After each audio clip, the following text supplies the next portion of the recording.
Coba deh, pernah kepikiran nggak apa sih hubungannya antara kebun sawit yang mungkin letaknya jauh di pedesaan sama bahan bakar yang kita isi ke mobil kita setiap hari? Nah, hari ini kita akan bedah tuntas gimana jutaan petani kecil di Indonesia ternyata memegang peranan super penting bagi masa depan energi bangsa. Yap, bahan bakar yang Anda pakai setiap hari itu sedang ada di tengah-tengah sebuah transformasi besar. Dan ini bukan cuma soal ganti teknologi, tapi ini soal ambisi besar Indonesia untuk bisa berdaulat di bidang energi. Oke, biar gampang, kita akan bahas satu persatu. Kita mulai dari ambisi besar Indonesia soal biodiesel. Terus kita lihat apa sih tantangan utamanya, yaitu produktivitas petani. Lalu kita cek solusinya lewat program permajaan, apa saja hambatannya di lapangan, dan terakhir, kita simpulkan kenapa nasib energi kita ini ada di tangan para petani. Oke, bagian pertama. Mari kita pahami dulu ambisi nasional kita. Intinya adalah sebuah pergeseran besar-besaran menuju biodiesel yang kita produksi sendiri di dalam negeri. Jadi, andalannya adalah program wajib biodiesel. Anda pasti sering dengar kan istilah B35 atau B40 di SPBU? Nah, angka itu menunjukkan persentase minyak sawit yang dicampur ke dalam solar. Dan targetnya jelas bakal terus naik ke B50, bahkan B60. Tujuannya satu, biar kita nggak terus-terusan tergantung sama solar impor. Ngomongin dampak ekonominya, ini gila banget. Coba bayangin ya, dalam 1 tahun aja, kebijakan ini diproyeksi bisa menghemat devisa negara lebih dari 130 triliun rupiah. Angka segitu gede banget loh, bisa dipakai buat bangun infrastruktur macem-macem. Semua itu karena impor solar kita berkurang. Dan ini bukan cuma soal duit loh, dari sisi lingkungan, dampaknya juga signifikan. Program ini bisa memangkas emisi gas rumah kaca sampai hampir 39 juta ton dalam setahun. Jadi ini bukan wacana, tapi langkah konkret buat komitmen iklim Indonesia. Tapi, ada tapinya. Ambisi segede ini butuh satu syarat mutlak, pasokan minyak sawit mentah atau CPO yang super banyak. Nah, disinilah kita ketemu sama tantangan utamanya. Dan tahu nggak dari mana pasokan CPO ini datang? Sebagian besar, lebih dari sepertiganya itu datangnya dari jutaan petani mandiri yang biasa kita sebut sebagai petani rakyat. Nah, di sini nih letak masalahnya, ada gap produktivitas yang gede banget.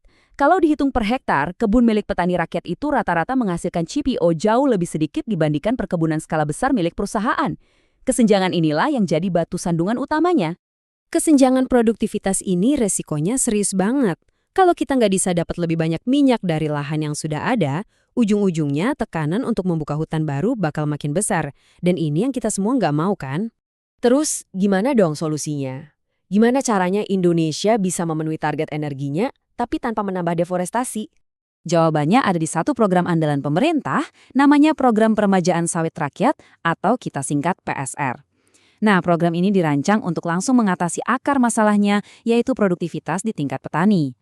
Cara kerjanya gimana? Simpelnya, program ini bantu petani secara langsung. Mulai dari menyediakan skema pembiayaan yang fleksibel, memberikan dukungan teknis yang berkelanjutan, sampai menjamin akses mereka ke bibit unggul dan pupuk berkualitas. Potensinya luar biasa. Kalau program PSR ini berhasil, kita bisa dapat tambahan 6 juta ton CPO setiap tahunnya. Dan yang paling penting, ini semua tanpa perlu membuka 1 hektar pun lahan hutan baru. Inilah yang namanya intensifikasi. Oke, solusinya udah ada di atas kertas. Tapi melaksanakannya di lapangan itu cerita lain. Ada serangkaian tantangan yang nggak mudah. Realita pahitnya, program permajaan ini ternyata jalannya jauh lebih lambat dari yang diharapkan. Biar kebayang, sampai tahun 2025, program ini diperkirakan baru mencapai sekitar 26% dari target nasionalnya. Ini menunjukkan ada kesenjangan yang sangat besar antara rencana dan eksekusi di lapangan. Tantangan berikutnya adalah soal standar. Jadi ini bukan cuma soal nanam ulang pohon, tapi juga memastikan prosesnya memenuhi standar keberlanjutan. Baik itu standar wajib nasional seperti ISPO, maupun standar sukarela internasional seperti RSPO. Kenapa? Karena ini penting banget buat akses ke pasar global. Tapi faktanya di lapangan, hampir setengah dari seluruh lahan sawit di Indonesia itu belum tersertifikasi sama sekali, baik oleh ISPO yang notabene wajib, apalagi RSPO. Ini pekerjaan rumah yang sangat besar. Nah, setelah melihat semuanya, apa artinya ini semua? Mari kita hubungkan titik-titiknya dan lihat gambaran besarnya untuk masa depan energi Indonesia. Poin kuncinya di sini adalah meningkatkan produktivitas petani kecil itu bukan cuma urusan pertanian. Ini adalah fondasi dari kedaulatan energi nasional kita. Ini yang akan menjamin pasokan bahan baku buat B40 dan B50. Ini juga yang akan meningkatkan kesejahteraan ekonomi di pedesaan, mencegah deforestasi, dan pada saat yang sama memperkuat citra sawit Indonesia di pasar global. Pada akhirnya, semua kembali ke satu pertanyaan besar. Mampukah Indonesia memberdayakan jutaan petani kecilnya, menyelesaikan teka-teki produktivitas ini, dan benar-benar menjadi tuan di negeri sendiri dalam hal energi? Jawabannya akan sangat menentukan arah masa depan kita bersama.